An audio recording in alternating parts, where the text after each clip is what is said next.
Namaste and good evening, everyone. Uh, okay, so I think we will get started quickly because today we have a lot of items to cover in this chapter, and we may land up in time issues. But still, if there is any in between queries that you have, feel free to raise your hand or put it in chat and interrupt. There is no problem. Instead of going towards the end, waiting till the end. So we saw chapter 2 first, where the gist of the whole of Bhagavad-Gita wisdom was given through about 70 slokas, and talked about karma yoga as a win-win attitude, and also somebody who practices karma yoga becomes a seer, a selfless, equanimous, equipoised, and rooted in the self-personality. And all this is enabled because of the knowledge of the self. So that was the ultimate aim, is to actually get that knowledge so that you become a karma yogi and a visionary.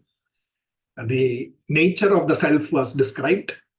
And when you combine this karma with the refinement of the mind to become a visionary, which is the inspiration aspect or bhakti aspect, and the knowledge of the self, then that is when you actually really get evolved into a personality who will be able to leave behind a lasting and a sustainable legacy. So do your work, be inspired, and identify with the work and the cause and the goal.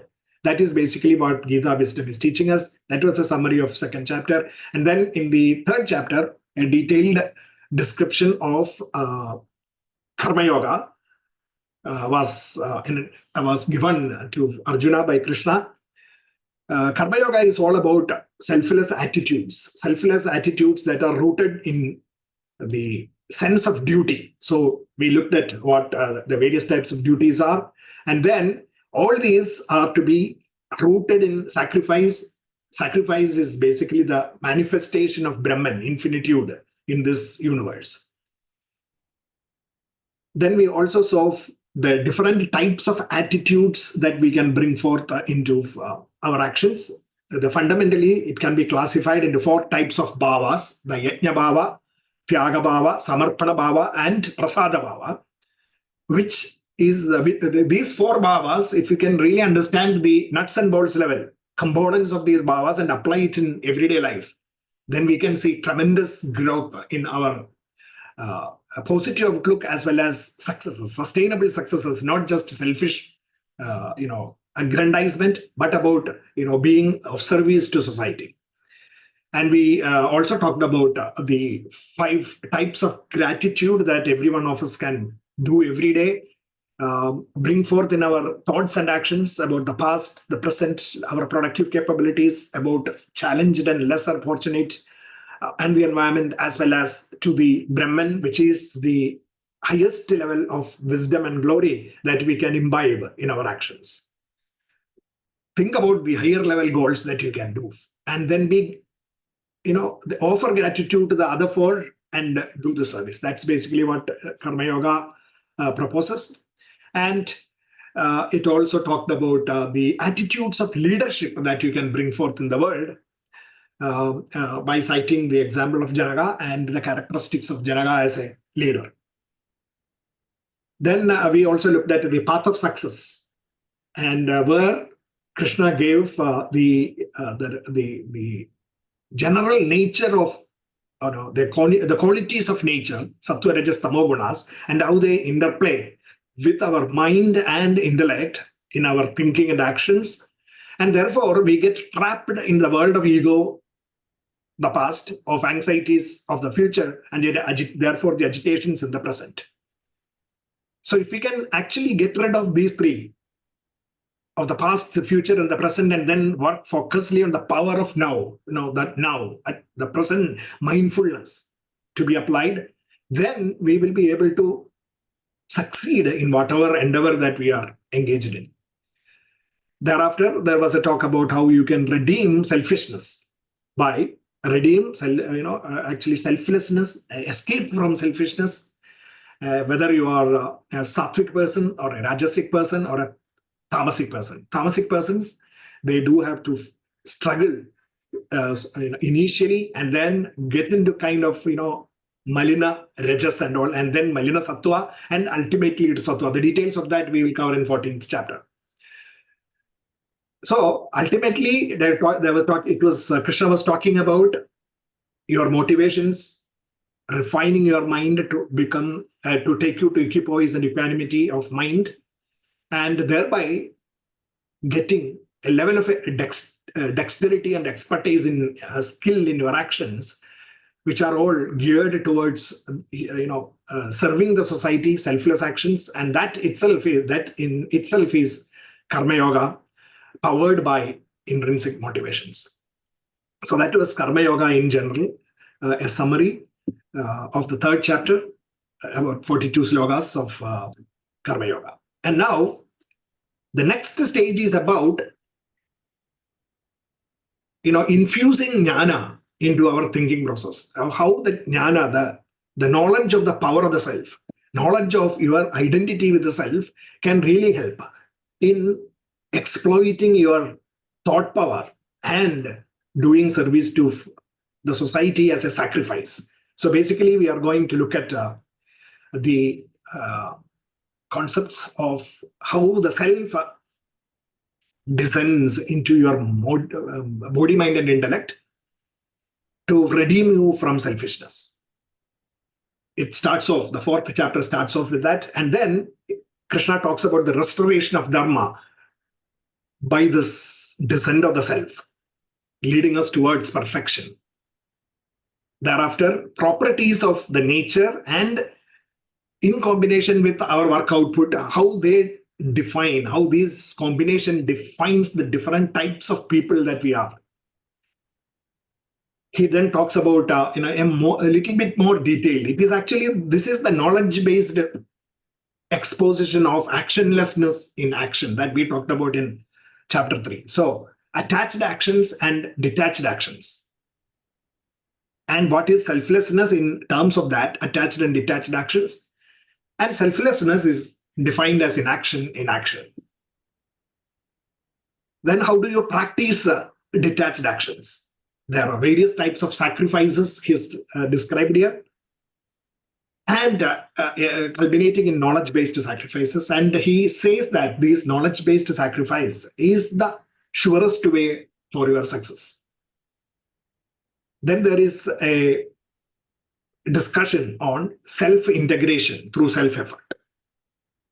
How do you actually purify your consciousness of the evils of ego and redeem yourself?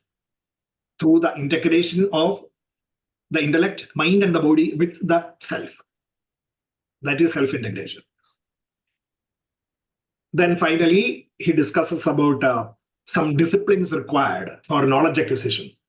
Whatever knowledge is, knowledge of the self also is a knowledge, but it is the highest knowledge. And whatever be it, any kind of knowledge, a generalized picture is given about the disciplines required, outer disciplines that are required, as well as the inner disciplines.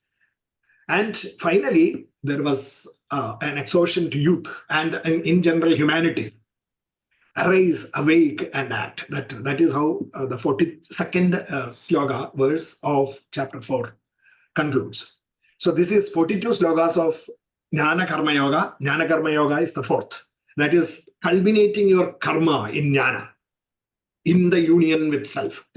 Jnana Karma. That is the essence of this chapter.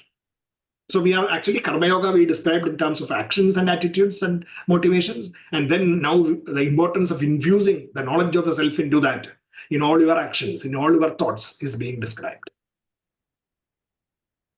So now let us look at the first few verses where he describes about how the self descends, and that self is helping us to redeem ourselves from selfishness.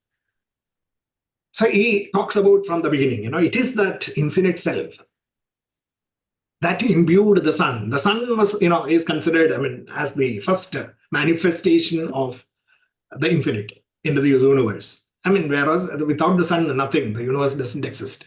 So it says that infinite self, Brahman, imbued the sun with the imperishable power of selfless action, who passed it on to all the beings, including the human beings, And thus the human beings were blessed with this power. What? The power of selfless action. In fact, selflessness is Brahman, and that Brahman therefore entered the minds of people. It has been passed down by such succession, across ages and generations. But over time, what has happened is it has been lost to something. What is that? That something is actually the contamination of the mind. Because this self, when it powered our intellect and the mind, it also powered the vasanas, the gunas, and then started creating a kind of problem within the mind and intellect from really trying to understand the self. That, therefore, it has been lost to selflessness and greed. Because the mind and intellect, what they want, ultimately leads us to selfishness, greed, jealousy, envy, and all those kind of things. It is only those who are devoted and committed to the joys of the self, the inspiration of the self, that understand this supreme secret. So we need to understand that this is how this contamination happened. It's like, the sun. On the left side, you can see sun. The power of the sun, the selflessness has entered from infinite, entered man's mind, and he became the king. In the terms of the mind started dictating rules. Consciousness, the intellect, and the mind comes into play. So ultimately, at the in initial levels, selflessness was our driving force. The power of self becoming our power of thought. So you can imagine the power of the self, the infinite, becoming the power of the self within me, and that conscious awareness created by the power of self, or the Atman that we call, enlivening our mind. That is the power of thought. Then it translates into the power of thought. So you can call it as some side of energy transformation, where the infinite energy is now getting transformed into something limited and within us, which is the power of thinking. And that thinking is basically what gives us the power to act in this world, productivity. So if we are not contaminated by anything, then it is excellent. But otherwise, in reality, what is happening is then material matter is actually conditioned by three types of gunas: sattva guna, rajo guna, and tamo guna. And it works in the mind. Therefore, it works in our intentions and motivations, and therefore it also applies to all our attitudes. That's basically what is happening. And therefore, we exist in this world with, the kind of ignorance that we are not the self, but we are just the body, mind, and intellect. And therefore, we try to satisfy the body, mind, and intellect. That is selfishness. That is the harassment, actually, of all of us. We forget the self, and this is how we exist in this world. So selflessness now become conditioned by the gunas into selfishness, because we forget about the self. So that's basically what has happened. So for this, what is required is to bring in the power of the self into our thoughts and all our thoughts and actions, bringing the power of self down into our minds. That is the descent of the self. This is the power of, selflessness descending into our intellect first, and then the intellect guiding the mind, and mind then controlling the senses. So this is basically what was talked about in Karma Yoga also. Intellect is the most subtlest one. After self, which is the subtlest and which is infinite. So intellect is the subtle, and mind is more gross, and the senses are grossest. Therefore, we have to control the grossest, the senses, by the subtlest. Mind first conditioning the mind, and then giving control to intellect, rational thinking, and having the knowledge of the self. So that kind of descent of the self into our body, mind, and intellect is required, so that selfishness, and the related evils of anger, greed, envy, jealousy, hatred, arrogance, prejudices, vanity, impudence, impertinence, etc., are relegated to the background, and we are powered by the joys of the self. We are powered by the joys of the self, righteousness, productivity, which is in terms of helping the society, the environment, and all those affect and connected with us, efficiency and strengths. or we also call as value systems like Satya, Dharma, Premam, Shanti, and Ahimsa. Satya, Dharma, Prema, Shanti, and Ahimsa kind of value systems are basically what these things manifest. The self manifests in this form, and giving the bliss, the happinesses, the lasting happinesses, conscience, the purity of conscience, and the wealth of productivity and the quality of life and systems, and also dexterity of skills, etc., are imparted by doing this. And that is how man becomes perfect. Or walking towards perfection is this process of making the self, the power of the self, the infinitude, descend down into the thoughts and mind and the emotions and the senses. So the first thing that he discusses for this is that the intellect has to be rooted in dharma for that. So we have to understand what dharma is. If you look at dharma, there are four perspectives of dharma that we can look at. I have a table here. It is described as the dharma is the support or an integrator. The individual, supporting the individual, the society, the nation, etc. As I call, whatever rules and regulations that which integrates the personality of individuals, family relations, societies, nation, and the world. That is dharma. And similarly, the second perspective is about dharma as the inherent nature of a thing. Like, for example, if you say sweetness is the property of sugar. If sweetness is not there, sugar is no more sugar. That which makes a thing the thing. And the third perspective is the laws that govern or control scriptural injunctions as well as morals and ethics. Rules and regulations laid down by governments, legal entities, codes and conduct, etc. And the fourth perspective of dharma is balancer of personality. That is inner. That is a highly inner revolution that needs to take place. That which helps us provide balance between the spiritual and the material, helping a holistic development. The thoughts and the actions and the value systems that are required for that is dharma. So as a human being, we are bound by all these four types of dharma. Only human beings are bound by these four types of dharma. And we also have been endowed with the capacity to break them also. That is the problem. So dharma, this dharma is about, the practices that actually make us decline. Decline of righteousness is basically what destroys humanity. Failure to integrate or subverting inherent nature. So if you don't integrate within a nation, within a society, or within a family, if you try to stand out through your idiosyncrasies, all these units will fail. Similarly, subverting inherent nature. You forget about inherent nature. Like as I said, heat for the fire. If the fire decides that I will no more give heat, then it doesn't become fire. So failure to integrate, then subverting the inherent nature, then breaking rules and regulations, in social living, and imbalance in material and spiritual. Everything pointed towards only material benefits, you have a problem. Similarly, in living this world, if everything is pointed only towards spiritual, also we have a problem in living in this world. So these needs to be integrated. That is basically what Krishna was telling Arjuna, that you should actually be integrated person. It should be an integrated personality. So you can see that various aspects in society, and in terms of alcoholism, adultery, etc., destroys societies, and and to integrate a person, people, and groups within society. The inherent nature. What is the inherent nature of humanity or human beings? Human beings have people, or a species with mind is a human.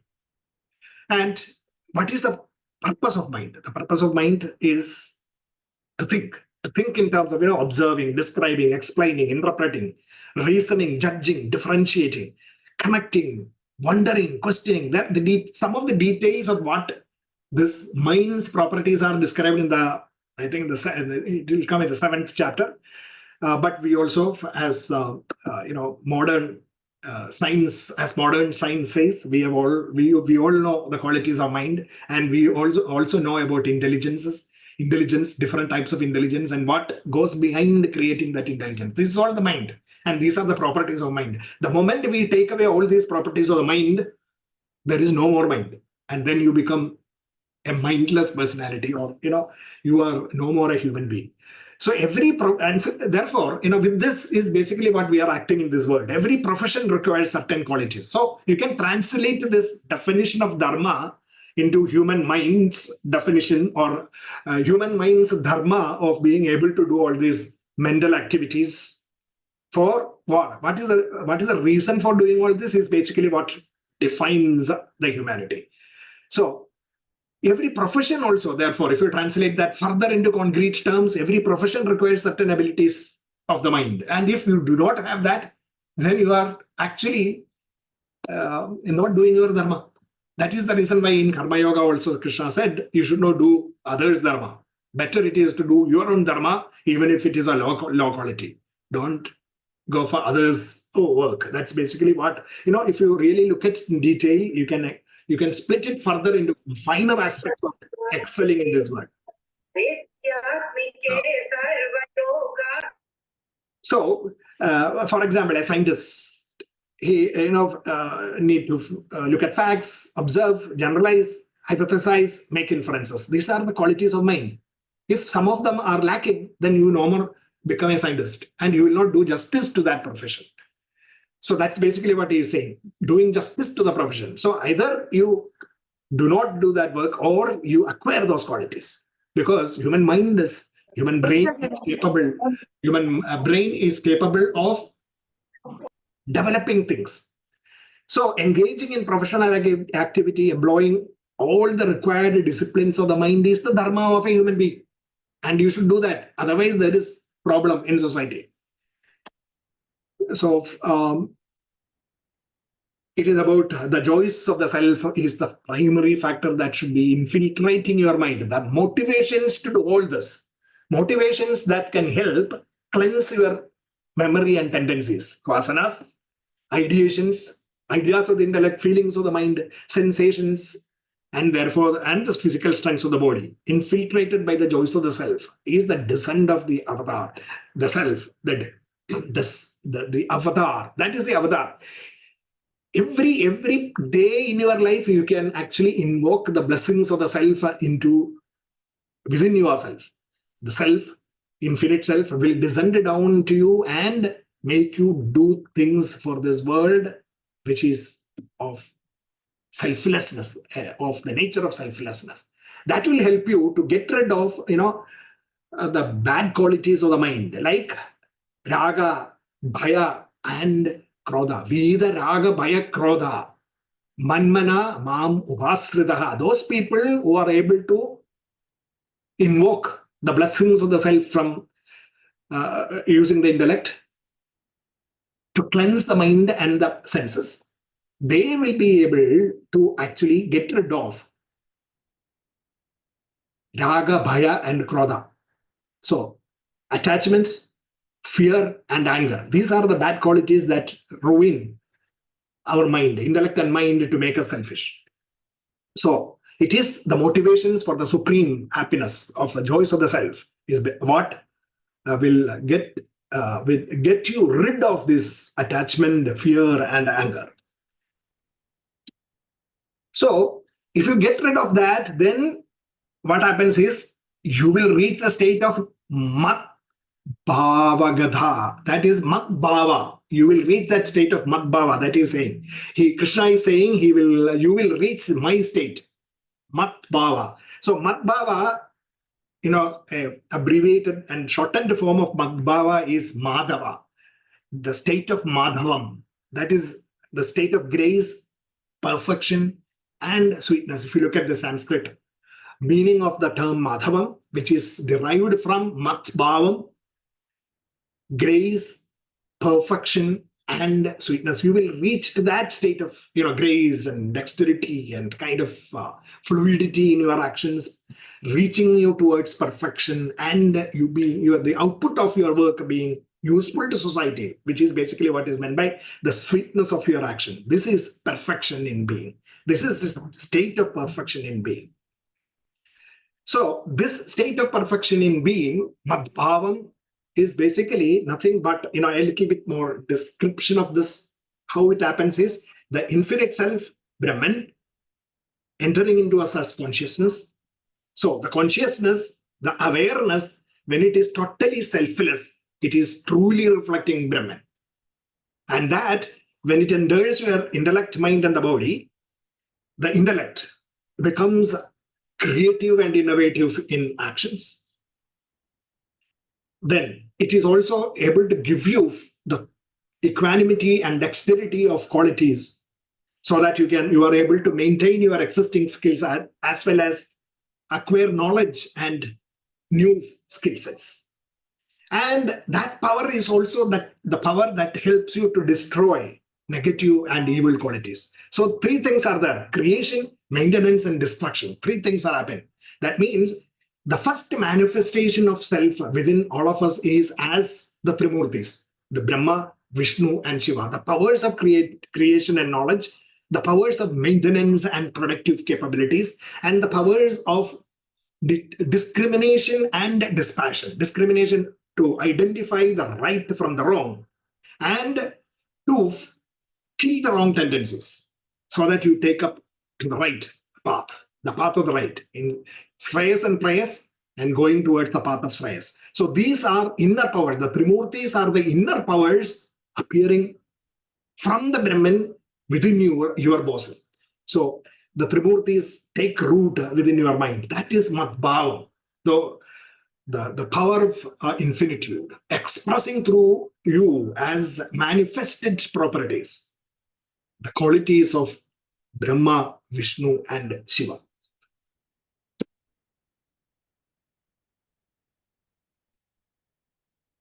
So, okay, now there is, we can also discuss the BMI diagram that we saw in last class, a little bit more in detail with some, our modern understanding of these things, but that I will leave it to the end.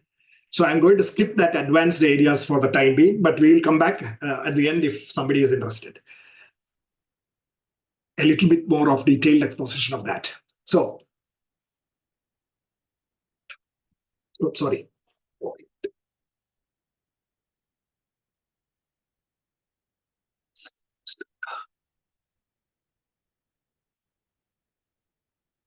Sorry, yeah, the screen got lost.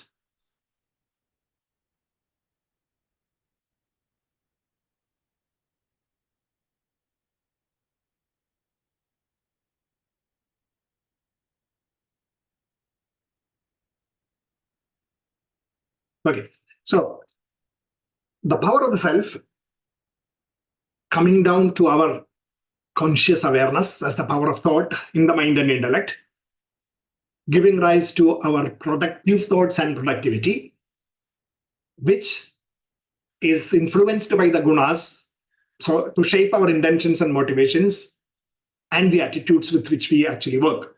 So the gunas, if it is highly tamasic and rajasic, then we are always looking for extrinsic gains, extrinsic motivations drive us, and therefore we become selfish.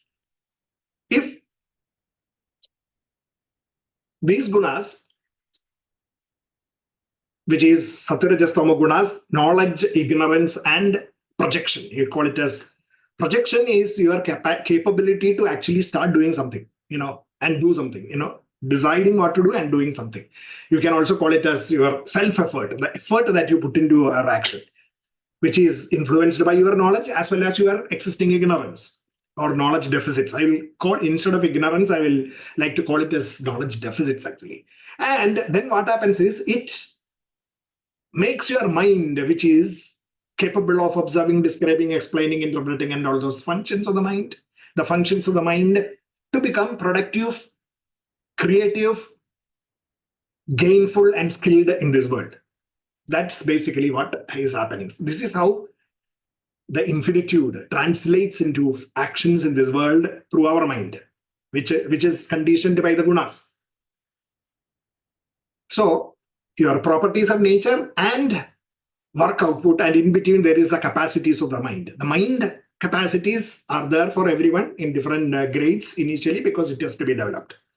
So the properties of nature and the work output actually, because of your mind's actions, decide what kind of work that you are doing, whether it is a productive work, whether it is creative work, whether it is a gainful and efficient work, or whether it is just, whether it is skillful and dexterous. These are the four things that happen because of the interplay of knowledge, ignorance, and projection in the functioning of the mind. So, for example, productive means, creative means creating new concepts, ideas, able to generate knowledge, able to coach others, teach others, and all those things are part of that. On the bottom, productive is leadership, operations, executives, and other things, those kind of work. Then business and finance and, optimal utilization of resources, etc., part of the gainful nature of your thinking. And skilled and dexterous is about the actual work being carried out. So this, you can see that when these are completely fueled by the joys of the self, then the level of productivity, the level of creativity and gainfulness, etc., and the skill sets can go beyond your imagination. That's basically what Krishna is telling you. So this is how you have to shape your gunas so that your mind is conditioned and you become useful to the society in a sustainable manner, in a selfless manner. And these have been actually defined in the Upanishads as the Brahmins, the Kshatriyas, the Vaishyas, and the Shudras. That is the reason why on 13th verse, Krishna says, Chadurvarnya Pnayasashtam. All these four different types of ways of utilizing the properties of the mind, properties, the gunas, and the work output, accordingly, the corresponding work output. Combination of the gunas and the work, karma, guna and karma, is produced by the power of the self working through your body, mind, and intellect. But it is not the power of the self that is making you a Kshatriya or a Brahmin or a Vaishya or a Shudra. What is making you as a Brahmin, a Kshatriya, or a Vaishya or Shudra is the nature of the gunas, the combination of the different gunas, knowledge, ignorance, and your capacity to project. The capacity to project is nothing but the properties of the mind. And the properties of the mind therefore decide which type of class you belong to. In fact, you can see that all these gunas are inherent in every one of us. And we predominantly act according to some particular combinations of gunas, making us become a predominantly Brahmin, predominantly Kshatriya, Vaishya, or Shudra. That is what Krishna says. And Krishna also very clearly tells Arjuna about these four, as well as the ways in which you can control these four and exist in various categories. Elsewhere in the Upanishads and all, it is described that you can actually, today in the morning, I can be a Brahmin, and maybe at some point in time I work as a Shudra, sometime I work as a Vaishya, doing these kinds of thinking such that my gunas actually combine with my thinking to create a different type of output. Or in different types of work that we do, we may be exhibiting different types of these skills. So, that is the reason why, you can actually shift from one to the other across time in a day or across periods. You can gain in knowledge, you can gain in the power of thought and make changes in various ways. You can practice and keep on practicing so that you become more and more dexterous. You become a more and more perfect Shudra, for example, in terms of the skills. All these four are essential in our life, all these four qualities.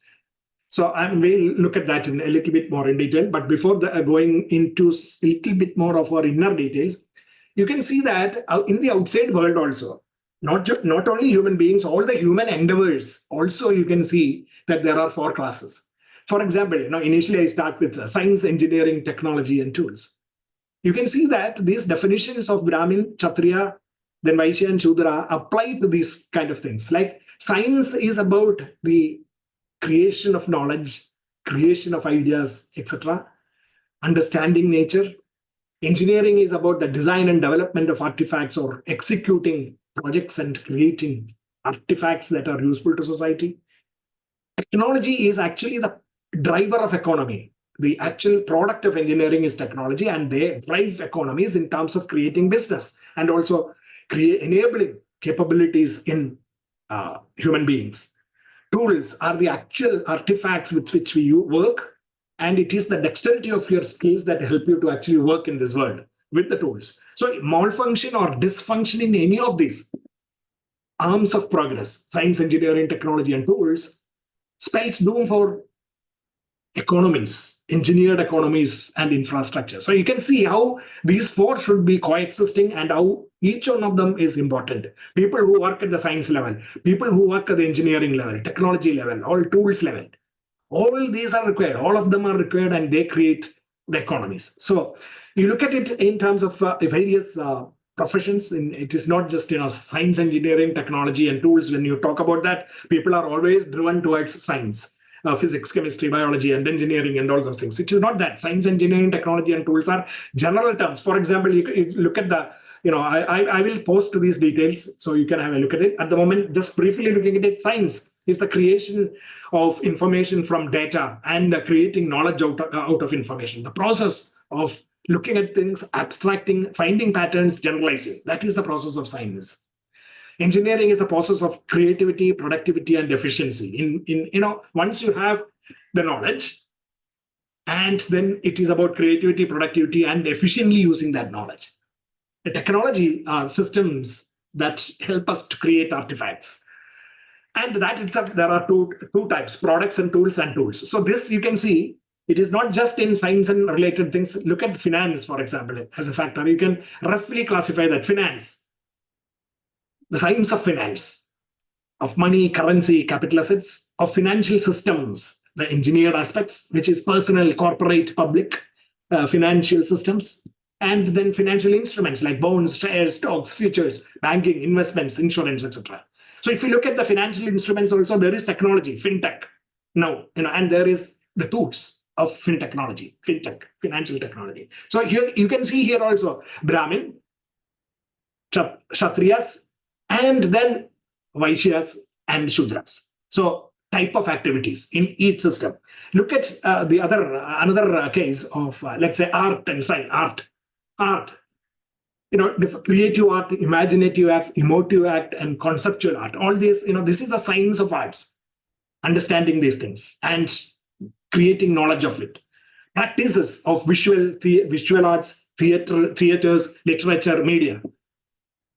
Creating media, style, genre, forms, and form and content creation practices, and the skills and the craft, mastery of the skills and craft, efficiency and expressions. You're creating economy to create economies, movies, stage performances, and also theaters and all those things. Tools are various aspects of tools that go into each one of those art forms, etc. So you can see again the Brahma, the Brahmins, the Kshatriyas, the Brahmin aspect, the Kshatriya aspect, the Vaishya aspect, and the Shudra aspect. You look at people who are able to create things, new things. They form the Brahmin class. Practices translating the created things into efficient, things that are usable for the human beings. The translation process, in between process, is the Kshatriya part. And the skills and the craft that you have to you do things, but you have to make things efficient, make life better, make create efficiencies, etc., so that profit and businesses and economies can be created. Vaishya thinking and the actual nuances of the art of delivering it to the people. So there are some people who are really good actors. For example, a cinema actor, for example, maybe a very good actor. He's maybe he has got the Bharat Award, but maybe he is not capable of creating movies. He's not able to direct things, etc. So you can see that these aspects are at different levels, and different people work at different levels. Okay, that is a brief this thing only on different areas. It is not just about science, engineering, technology, and tools. Is about applying that into any areas, and then you can also see these 4 classes of types of people based on the thinking, and and a combination of knowledge and ignorance and projection coming into play. So it is, if you look at from the bottom up, knowledge, projection, and ignorance, the gunas, they combine together and help us project. So knowledge and ignorance combine to help us project something into the world. What are the projections? Thoughts and actions. So first is thoughts. Capability of thought. Observe, describe, connect, wonder, question, interpret, reason, judge, all those things. This is mind's capabilities. And functions of the mind and intellect. They now become grouped into 4 fundamental types of aptitudes. The innovative aptitude, the protective aptitude, the gainfulness aptitude, and the skill aptitude. Then, predominantly, if you are in one of them, then your actions will lead you to specific professions in the outside world.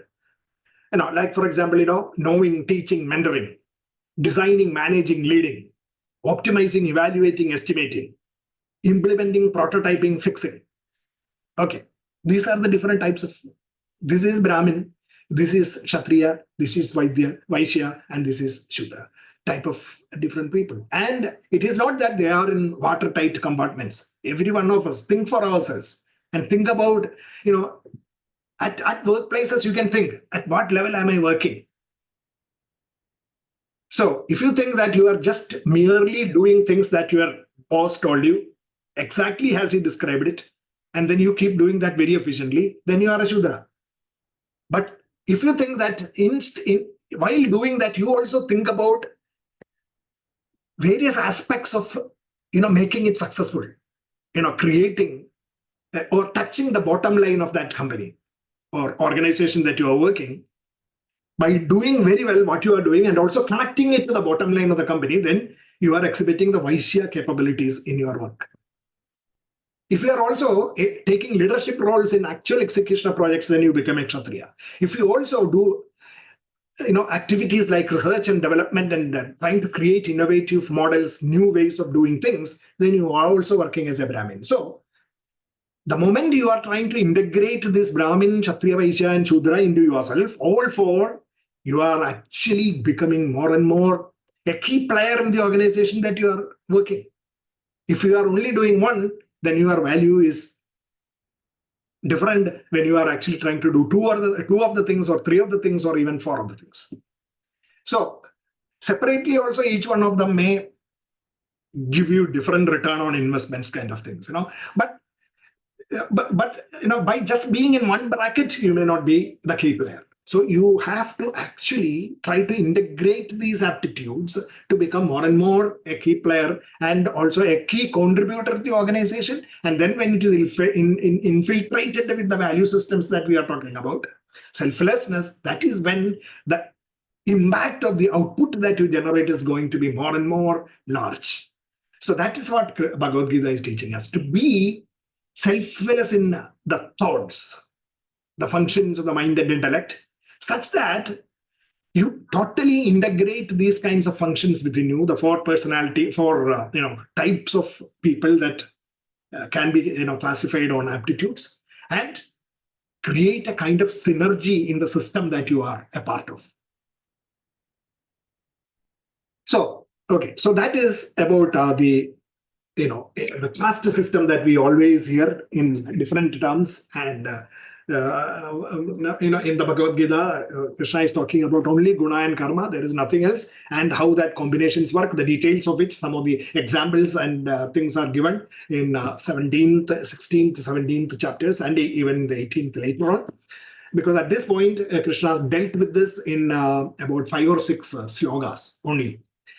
And specifically in one sloka, which is the Guna Karma Vibhagasha sloka, which we talked about previously, that Chadurvarnyam Maya Srishtam 430. So Chadurvarnyam maya srishtam gunakarma vibhagashaha tasya kartharam abhimam vidhi agartharam avyayam. So that has got a lot of ramifications in its implication in our life, in the modern world, and in the way our thought process are looked at by even others.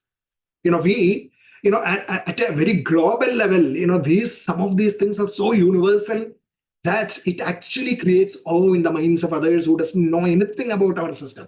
Our, Sanatana Dharma, for example. People who doesn't know anything about Sanatana Dharma and having heard about only bad things and other negative aspects of this Dharma, they don't really see what this Dharma is. And this Dharma is elaborated so beautifully in the Upanishads, summarized in the Bhagavad-Gita. And as well as, there are textbooks of Sanatana Dharma which describe these aspects in more detail. But Bhagavad-Gita alone gives you a summary of it. And if our youth, our youngsters are actually infused by this intelligence, the knowledge of this heritage that we have, I think we have a powerful mechanism of thought processes that are lying hidden in our scriptures, which the youth can be empowered by. So, as individuals also, we should be looking at, giving our youngsters the opportunity to really understand what our Dharma is. That can change the perception, the world perception about our heritage. Okay, so that's beyond that. And next, Krishna then says, selflessness is inaction in action. Inaction in action. Okay, that is what we described in third chapter. We also showed the shock absorber and all those things. You remember that? Okay, so the shock absorber effect, the knowledge of the self, and then makes you actionless even in action. Actionless even in action. So that is dealt with a little bit more detail. A knowledge-based aspect of it is covered in the fourth chapter. So the few slokas from 16th to 20th, 4 or 5 slokas again here is describing that. So let us look at the gist of that. I will try to explain that very abstract and conceptual knowledge given in the Bhagavad-Gita, but I will try to explain that through an infographic. Just take a look at that. Our senses, the 5 senses, through the senses only we, take in information. We take in information through the senses, sensory organs, and then takes the input signals to our brain, where it goes and hits the sensory centers, which are actually, in Vedanta parlance, the sense organs transferring it to the perception centers, which are the Jnanendriyas. So the Panchendriyas collecting information and then transferring it to the Jnanendriyas. Jnanendriyas are the perception centers plus the mind. So the mind works, the working of the mind in terms of visual signals, the working of the mind in terms of olfactory signals, the workings of the mind in terms of the audio signals, etc. are the Jnanendriyas. Combining that is the Jnanendriyas. And they then send signals to motor actions. And therefore we start acting in the world as per the decisions of the mind. Okay, a very simple model. So it is about, it is about the intellect and the mind working with the senses, the sense centers, collecting from the Panchendriyas, inputs from the Panchendriyas, and acting in the world. We can be completely sensory driven. Let us say we don't have any intellect or even a mind. We are sensory driven, just like a snail or something like that. Purely from senses they are working. The moment we have mind, we can work emotionally, completely controlled by our likes and dislikes. When you say emotionally and all, emotions are required. So in the Bhagavad-Gita, spiritual terms and in the way the Bhagavad-Gita is teaching us, it is about emotions are the likes and dislikes. So look at it that way. The likes and dislikes, if you purely by likes and dislikes, that is your mind in control for your actions. And purely driven by rational intelligence, rational responses. That is how If you are completely rational, what is happening is your emotional and sensory things will be controlled. And you will start acting according to the dictates of your intelligence, the rationality. And, similarly, senses and that. Now, the rational response itself, actually, our Vedanta says, are two types. One, the gross rationality, and the other is the subtle rationality. The gross rationality is about your gross intelligence. The gross intelligence is basically what is developed because of you are getting educated in various kinds of domains and language, subjects and all those things, and about the world, like outer world, economy, economics, history, arts and sciences, and all those things. The gross intellect is actually trying to understand the outside world and then gaining knowledge. And there is what is called as a subtle intellect. The subtle intellect is that intellect, part of the intellect, which is actually getting modified and refined through the process of knowledge acquisition from sources like our scriptures and things like that. Okay, so Upanishads, the Bhagavad-Gita, whatever you learn from there is the subtle intellect is gathering that, and then using the gross intellect, it is able to translate that into, it should be able to translate that subtle intelligence using the gross intellect to map it into the outside world and help us work in this world in a sustainable manner, like a sphere. That is what Gita is teaching us. So this is how we are getting, actually we are attached to our senses and the sensory apparatus and the perception mechanisms and the mind. This is called as attached action. So you can look at it as a kind of strings attached to our intellect, mind, and the body, and that is why I have drawn different kinds of strings, ropes, you can say. The red or the what do you call it, brown, the dark brown rope, the black rope, and the blue rope. And we are tied, bound. We are bound by our likes and dislikes, sensory pleasures, and the gross logic that we apply to things. So selfishness is also a derivative of that gross logic. This is what is called as attached action. So you can imagine you being roped in by these kind of things that are not connected with the self, purely the body, mind, and the intellect. You are actually tied down, attached.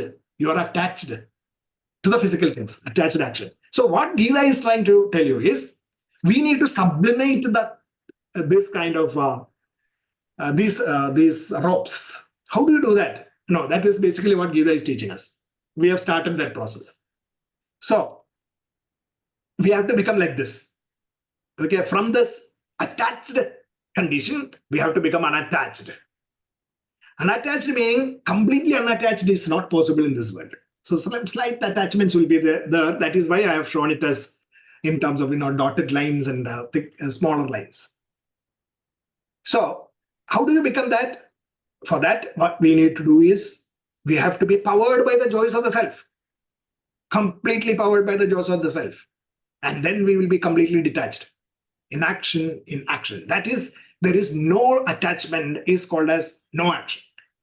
But even if you are doing things, you are actually acting in this world. But there is no binding within you. There are no ropes within you. And you become detached. That is through completely being motivated by the joys of the self. So intellect, mind, and the sense centers are all working in union with your mind, intellect, and helping you to achieve this state. That is detached action. So there are attached actions, there are detached actions, and there are forbidden actions also. Forbidden actions are, of course, definitely a part of the attached actions only in a very severe manner. So that is a infographical representation of attachment and detachment. So I think if you can reflect on this, the picture, and think about the ropes that are tying you and then take it away, it will be good. In fact, there is a beautiful analogy that I think Shankaracharya used in Atmabodha, I think. I'll give you that summary, that analogy, because it is a very beautiful thing. Suppose you are tied with a rope. You cannot get out the rope, the rope. Thick rope, tied. So now take the rope, just imagine the rope, you burn it, completely burn it. And what happens normally, have you noticed a kind of a situation? The rope will still, you can see, you put the rope straight on the floor and heat it, and ignite it with fire and let it burn. And finally, after some time, you come back. You will still see a rope there, isn't it? But that rope is what now? It is ashes. That rope is incapable of bending you. Okay. It has been burnt by the fire of knowledge. So the previous the ropes that I'm talking about has to be burnt by the fire of knowledge of the self. And then what remains is the ashes of that rope. It is there. Now, in this world, you are living, people see you as acting in this world, doing things, fine, but it is not binding you. It is not capable of binding you, whatever you are doing. So it has to be like that rope, and burning the rope to become the ashes of the rope by the knowledge of the self. Okay, that is Jnana Karma Yoga. Existing in this world, living in this world, and thinking and working in this world as if there is no way this can bind you. Your likes and dislikes, your sensory pleasures cannot bind you. Your gross intellect's activities cannot bind you, because you are powered by the joys of the self. And that joys of the self is basically what we started off in the second chapter itself. And we are continuing to talk about the joys of the self. And every time we meet, and it will be there. And it is the fire that we need to use so that the rope appears like the rope. Even if it appears like the rope, it is harmless as the ashes of the rope. So attached action and detached action. Selflessness. That is in action. In fact, when you do that, it will be like this. Bound in action, actionless in action. This is basically what I was talking about in the last class. That picture. Just meditate on that picture in your mind, and then you will have the thirst for acquiring the knowledge of the self. Because you know how smooth that ride will be. Okay, so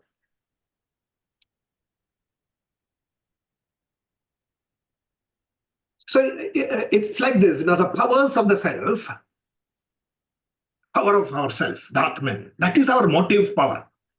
That motive power now enters the mind, becomes the energy of the mind, which is emotions. And then it outputs actions again.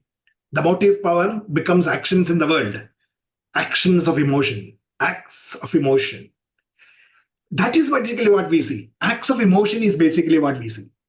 Even though the input is power of self, but the output is actions of emotion. Can you imagine that?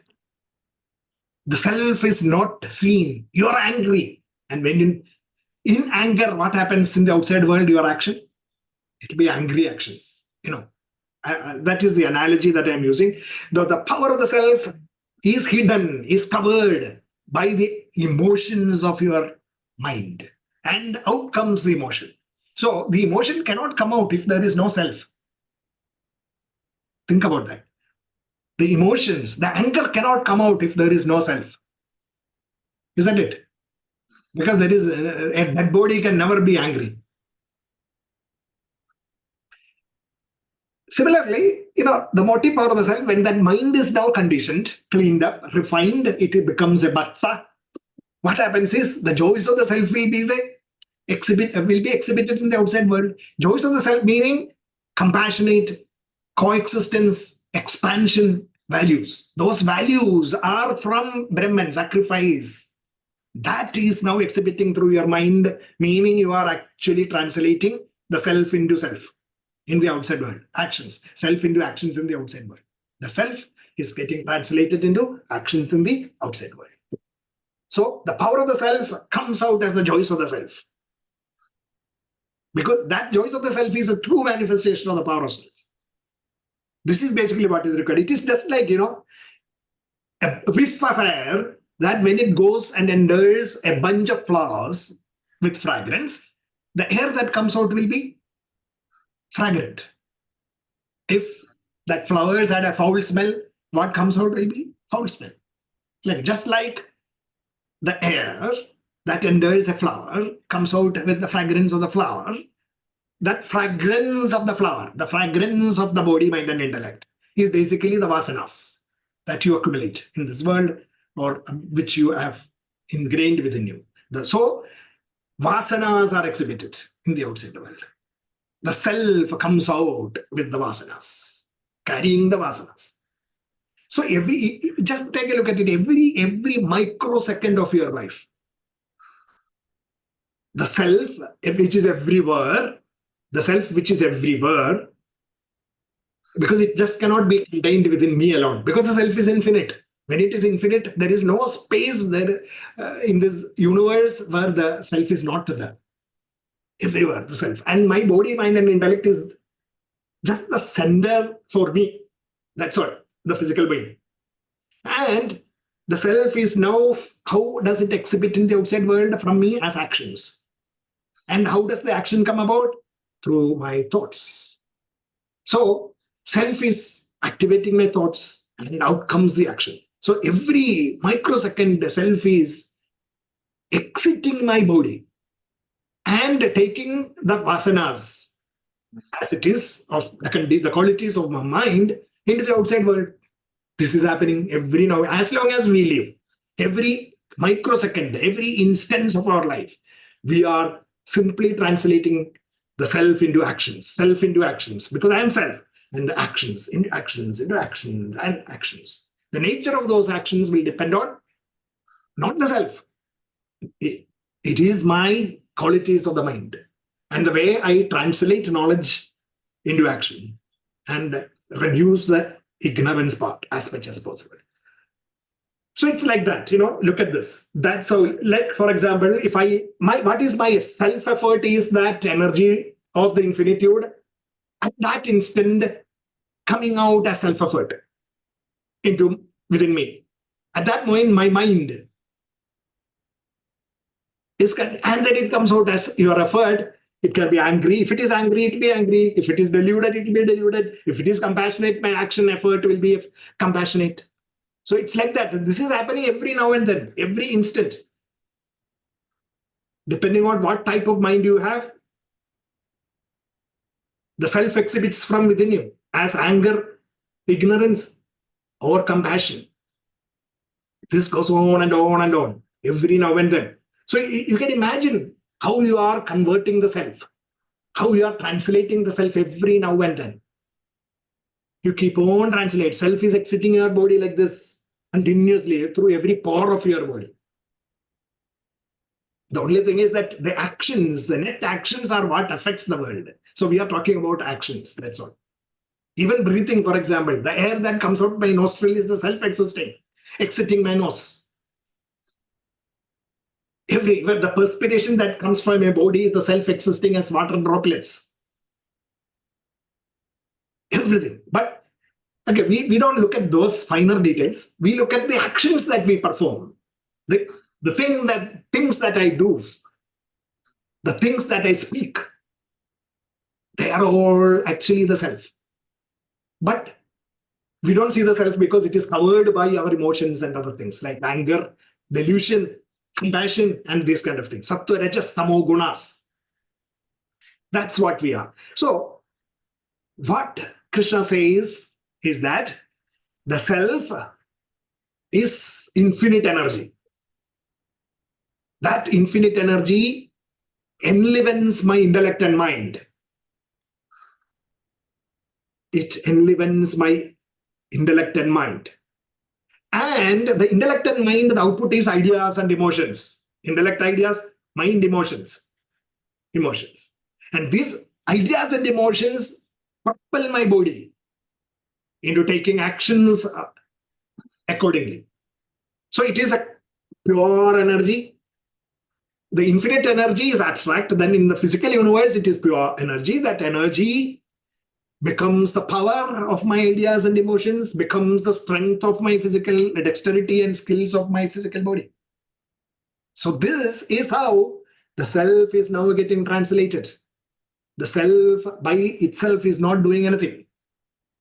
The self is the witness. The the Sakshi. The self is the Sakshi.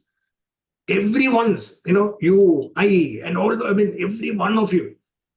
It is the self, the same self, infinite self. We are all in that self. But that self is being tapped by my mind and intellect, and out comes self in a cover of emotions and ideas and things like that. That becomes different because the minds are different, because the bodies are different. So the self translates into the outside world from different bodies, just like bubbles in water, air bubbles in water kind of thing. One thing, every one of us is the same, but it is exhibiting different things because of these conditions of the intellect, mind, and the body. So now let us look at in a little bit more detail in what is the translation that is happening. Like, for example, electricity that is entering let's say, incandescent bulb or something like that, the element, the electricity enters, and what we see outside is the light coming. But in between that, the electricity entering the bulb and the light coming out, there is something that is happening. It is happening within microseconds, so we don't notice it. But if you split that time into microseconds, you can see that happening. That is, the first that element gets heated up, heat is produced, and then heat starts increasing, and at some point it becomes luminescent and then starts giving out light. That is a process. So similarly, the self enters, and then the transformation process happens. First, it is energizing our intellect. In fact, we are looking at the case where Gita is teaching us what to do. So I'm looking at it from the pure selfless joys of the self manner, in which this can also be translated in negative manner also. That's a different thing. But I'm looking at the values. So power of self. That invigorates or enlivens our intellect. And then suddenly, some energies happen. What are they? Duty, devotion, and discipline of the intellect, which gets translated into action plans, faith, dedication, focus, sense control, equanimity, and selflessness. Then outcomes, what? Your practices, your knowledge, your reflections, your applications, etc., which is now getting translated into actions, skills, weaknesses, and strengths, considering your knowledge, deficit, etc. So skills, weaknesses, and strengths, and that is the dexterity, creating the dexterity of your actions, whatever it is. You may also be doing foolish things. You may also do the good things. So dexterity of your foolishness or dexterity of your wisdom, whatever it is. And out in the world of productivity, creativity, and enrichment. It is all the self, but self covered by qualities of the mind. But the self is existing. So if the qualities of the mind are all pure, powered by the joys of the self, what is happening is the power of self gets translated into sanguine productivity, useful creativity, and enrichment and expansion, fulfillment, etc. for the outside world. That is what it is. This is how the whole translation happens. So just look at this. So now the next few verses are talking about various kinds of sacrifices that you have to make so that your duty, devotion, and discipline translates into faith, dedication, focus, sense control, equanimity, and selflessness in the outside world. To create dexterity in your actions so that you become a very producing more than you consuming person, creatively engaging in innovation and helping society build better ways of living in this world, and therefore enriching. Okay, so that is basically what is this translation process, and the next details are that. I know it is going to be it is a bit detailed, and that is why it is called as Jnana Karma Yoga. I will be posting these notes so that you can reflect on it and then get more and more clarified about this. Let us look at this way. Again, another way of looking at it. The picture. You look at that blue thing here.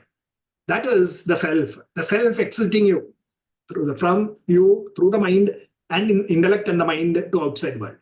This is what is every instance. This is basically what is happening.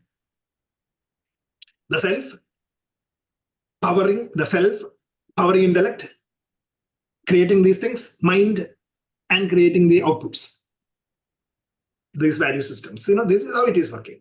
And when you do this, Krishna says, sacrifices to enhance productive capabilities or create new capabilities. That is, all the sacrifices, you can actually engage in sacrifices that will help you to create or enhance your productive capabilities and also to create your new capabilities. That is yoga and kshema, which we'll discuss in 9th chapter again. So yoga, to learn new things, to create new things, etc., within your minds and intellect, and also to enhance your existing capabilities through practice, physical actions, and all that. You need to make a lot of sacrifices. So there are people who engage in such sacrifices.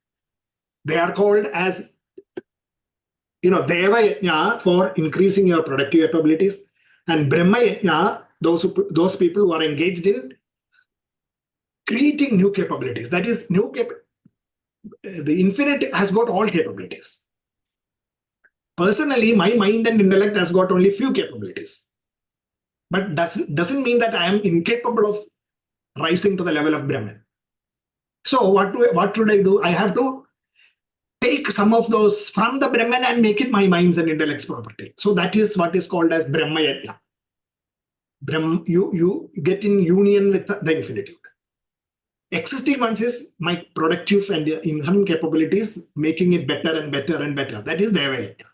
So Brahma Yajna and Deva Yajna are one type of sacrifice. Then there are other type of people. You look at it from the bottom. Sacrifice through sense sublimation. Sacrifice through restraint and sacrifice through deprivation. Then sacrifice through charity and austerities. There are three ways in which you can do that. They are called as Dravya Yajna, Tabo Yajna, and Yoga Yajna. That is sacrifice for sense sublimation, and then restraint. Sense sublimation is you actually deprive the senses. And then finally, after some time, you don't feel like. The next is restrained, using the mind to control, not just physically controlling yourself. And then through charity and austerities. These are the three types of sublimation or sacrifices that you can engage in. Some other people, they do sacrifice of knowledge through knowledge acquisition, which is, controlling the senses, Atma Samya Gami. That is, self-control, using knowledge. Using knowledge, you control the senses. Atma Samyama. And prana, you can also control prana so that the senses are controlled. And then you have Atma Samyama. The other type is,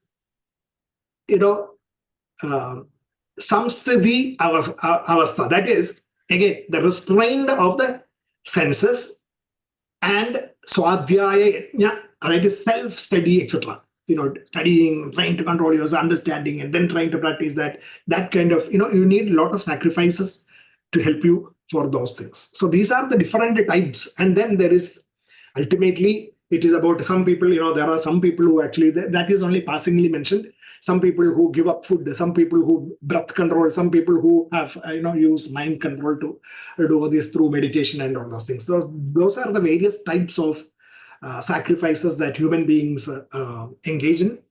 And he says that out of which the knowledge-based sacrifices of Atma Samyama, using knowledge, is basically what is powerful and definitely directly leading you to the state of the self. So, and that is a summary. I will post this diagram so you can have a look at that.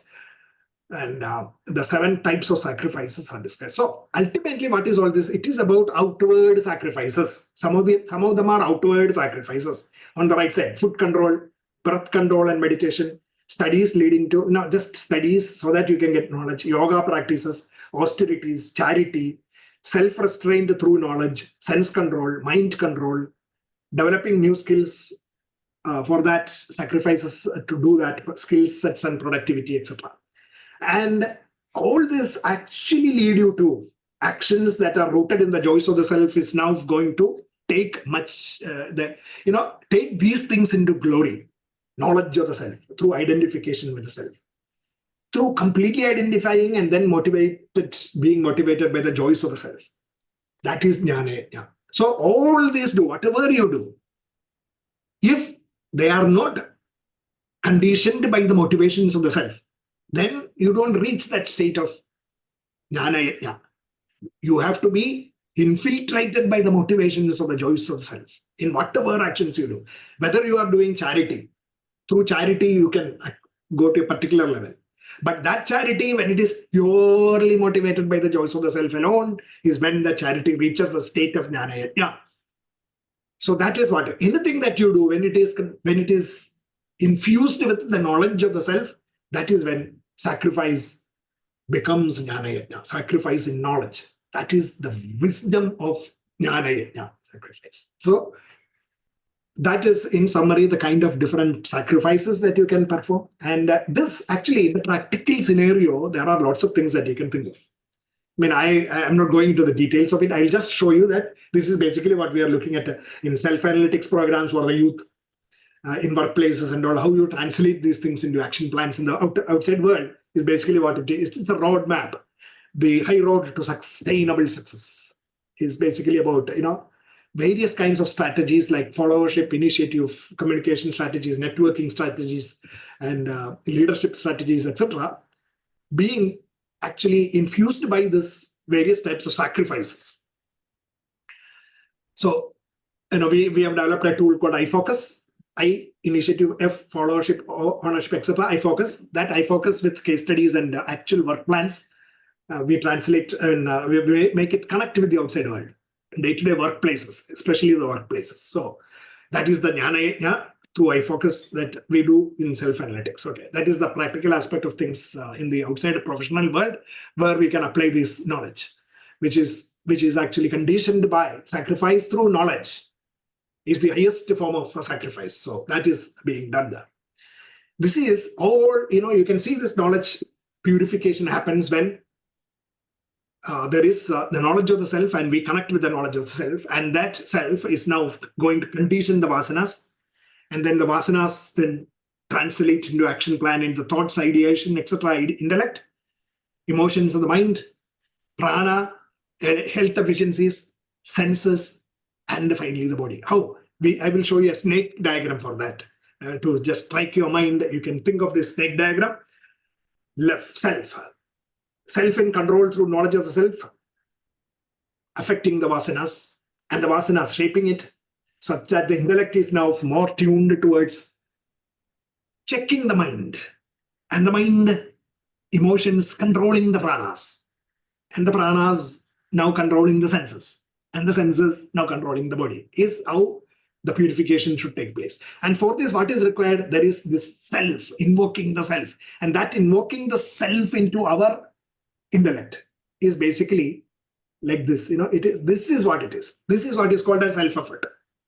How do you do that? The various aspects of it, 8th chapter. We'll look at that later. So, invoking that power from within. The self everywhere, infinite energy. But converting it to the energy of ourself, the internal self, or the energy of our physical self, that, and then putting it into our intellect. That is basically what self-effort is. This is how we should exercise. In fact, these are the kind of things that we have talked about even in Puranas. Let us look at that story of Kaliya, for example. Kaliya story. That exactly the same thing is being described there. Just take a look at that. Infinite energies working through our brain as our conscious energies, and giving us complete consciousness through the brain, the spinal cord, to the senses, muscles, and all those things. And it is inflated. This conscious awareness is now coming down. But that conscious awareness is making me feel I-ness in me. I am, me, mine. So I consciousness comes in. This is we talked about at the beginning of this today, that infinite expressed through the sun, and the sun then gave it to man. Now, an analogy here, that infinitude gave it to man, meaning it became my consciousness in the brain, a consciousness in the brain. And the consciousness in my brain is the sun, as far as my physical body is concerned. That which gives me energy, that which gives me life, the sun. And that sun, the consciousness, produced the awareness within me. Awareness of who I am, awareness of my senses, my body, my mind, everything flowing through me. So the consciousness, the output of my consciousness or the product of my consciousness is my awareness. So the awareness is the Kalindi river, the flow of consciousness. And where did it come from? The sun. So sun god's daughter, Kalindi. The story elements. I'm just connecting the story elements. So it is the sun god's daughter is conscious awareness. That is flowing through me. That is the Kalindi flowing through me. And that Kalindi is contaminated. Why? Because of my I-ness. Because I forgot the self and therefore it got contaminated by various things. What are they? Ego and the I minus, lust, greed, hate, pride, jealousy, anger, and their byproducts.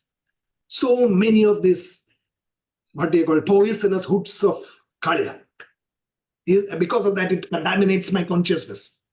My consciousness is totally contaminated. And that is, the Kaliya is within us. That means the Kaliya is right within us.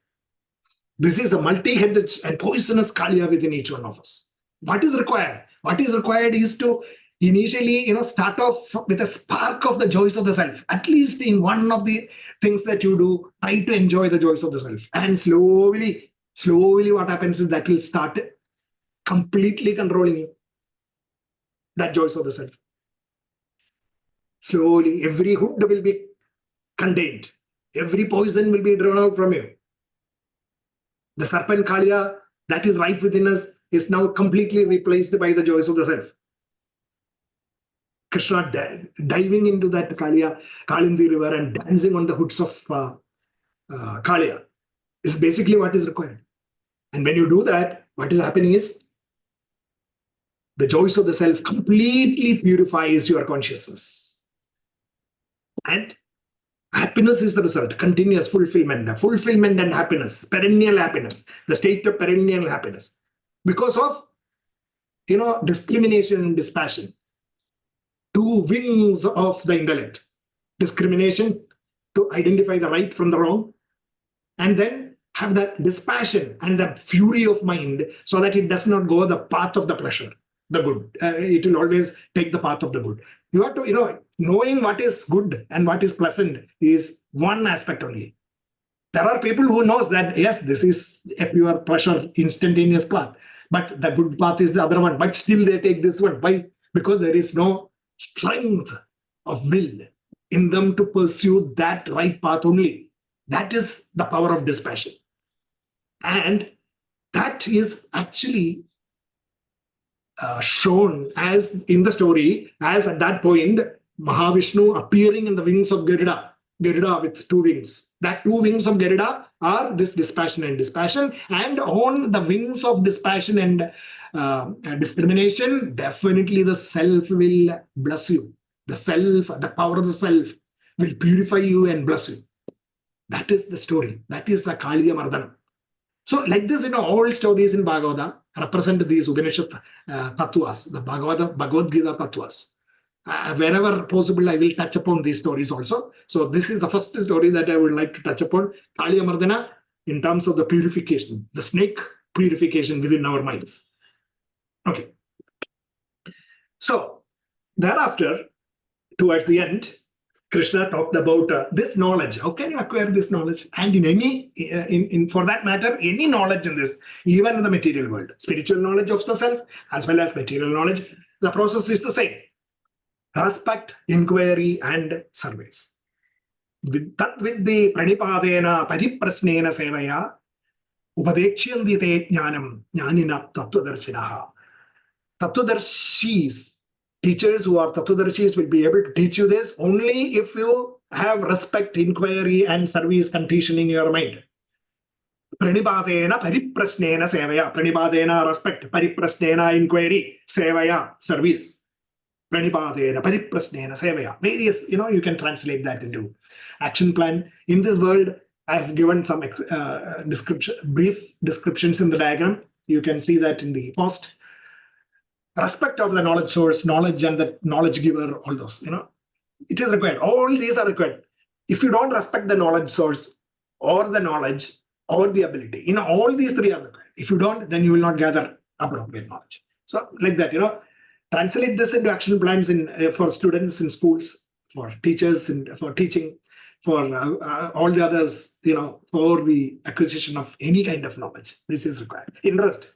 You need interest, curiosity, and inquisitiveness. That is pranipadena. Interest, curiosity, and inquisitiveness all combined together is pariprasnena. And sevaya, applying your knowledge in a selfless manner and being very truthful to the knowledge. Selflessness, truthfulness, and application, orientation is basically what service is all about.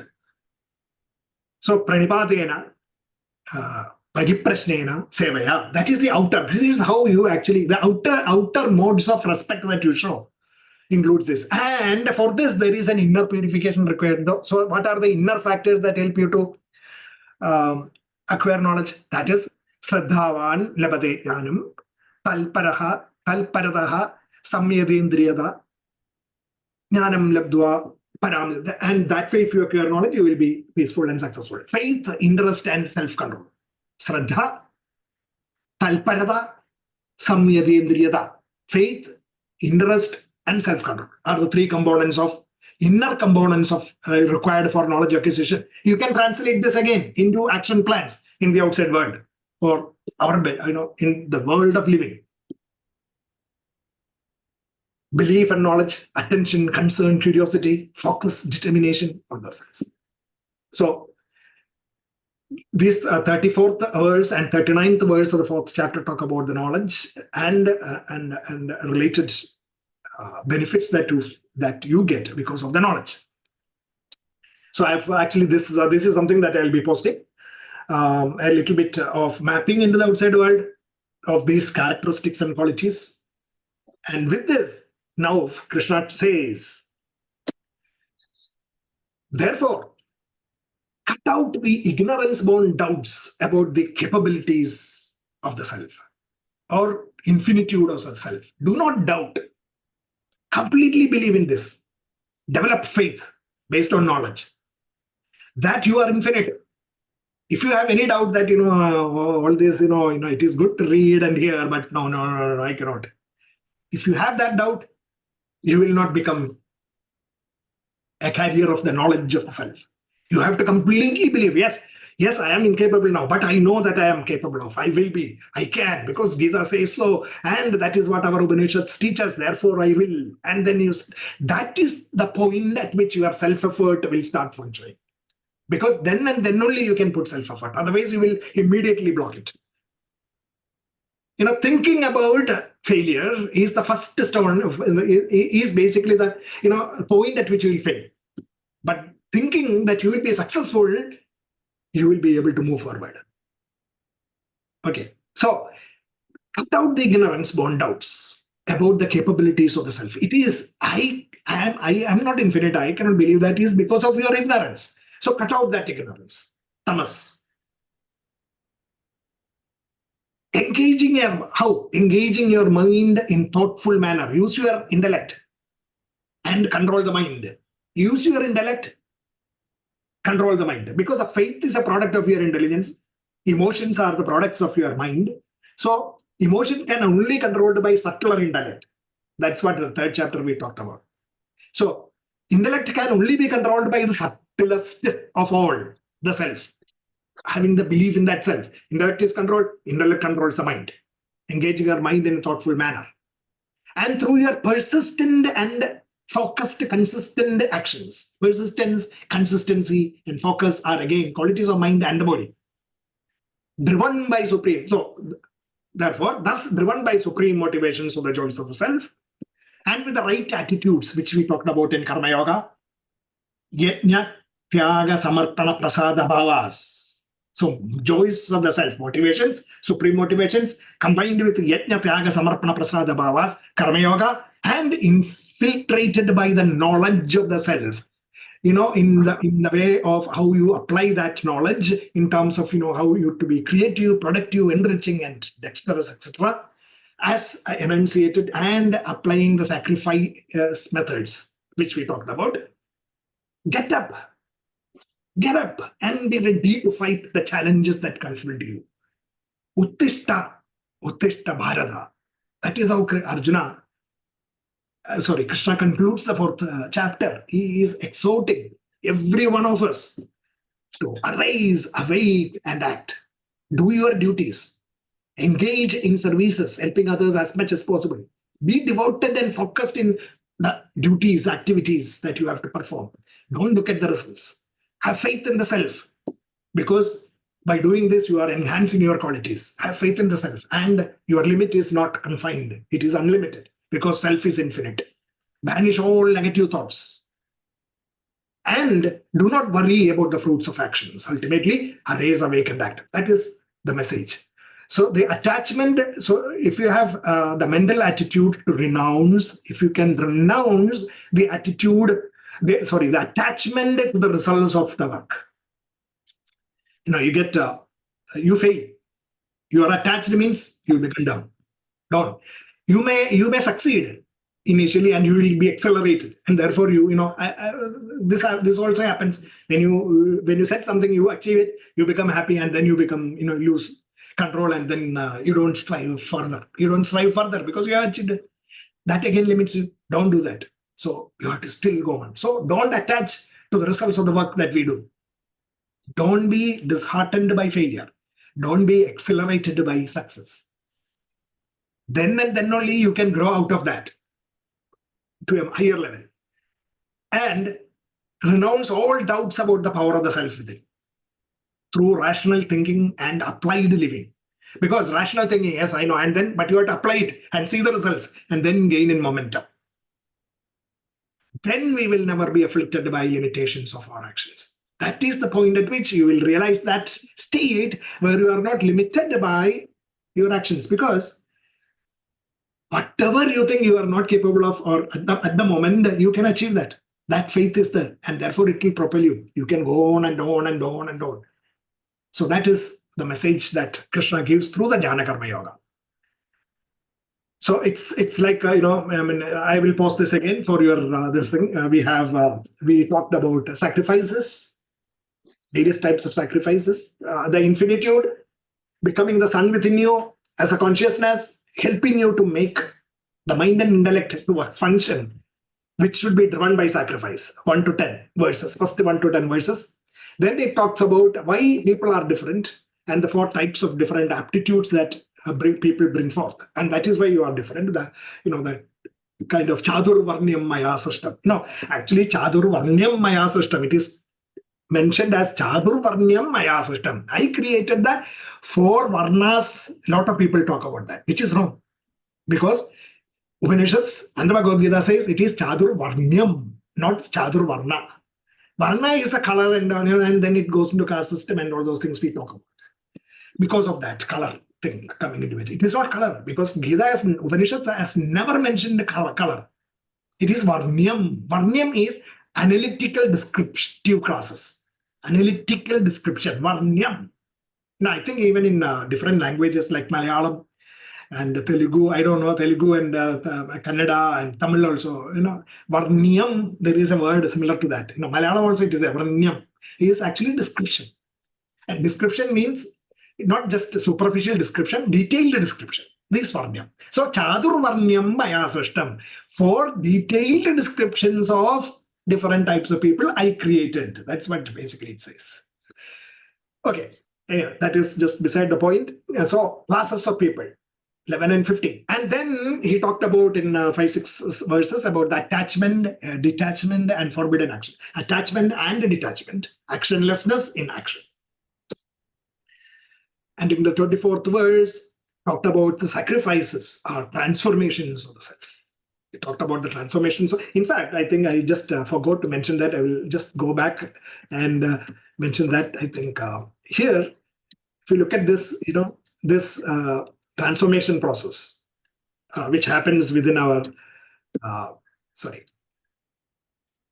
these with the sacrifices, what is happening is you can consider the power of the self or the self as the ghee. As ghee, and that ghee, when it is actually going through the wick of the lamp, which is completely filled with ghee, and then it is lighted up, fragrance-filled flame and filling the whole, that is what puja and other things we do. The ghee lamp is, that ghee lamp, what is happening is the ghee is actually getting burned. And it is, the fragrance is all the ghee, is also the ghee. So that is basically what is actually mentioned by the term, the sacrifice mantra. Sacrifice mantra, you can call it as Brahmarpanam, Brahmahavi, Brahmagno, Brahmanohudam, Brahmeva Thena Gandhavyam, Brahma Karma Samadhina. That 24th verse of this chapter. It's a famous verse. And it is talking about this transformation process that should happen. How the self is becoming. The discipline, duty, and devotion within your minds. The duty, devotion, and discipline is self. Self is now getting translated into duty, devotions, but that is the manifestation of self. So self is getting translated into self. And that duty, discipline, and devotion is now getting translated into work plan, faith, dedication, focus, sense control, equanimity, and selflessness. So faith, dedication, focus, sense control, equanimity, and dedication is nothing but again the self, which is discipline, duty, and devotion is getting translated into faith, dedication, focus, sense. But actually what is happening? Self to self, to self, to self, to self, to self, to ultimately self. Everything is self. All but the self, it is the self being poured into the self, being burnt, thoughts being converted into action plans, burnt and burnt and burned. Ultimately, the flame that produced it. The flame is your actions in the world, outside the world, physical actions.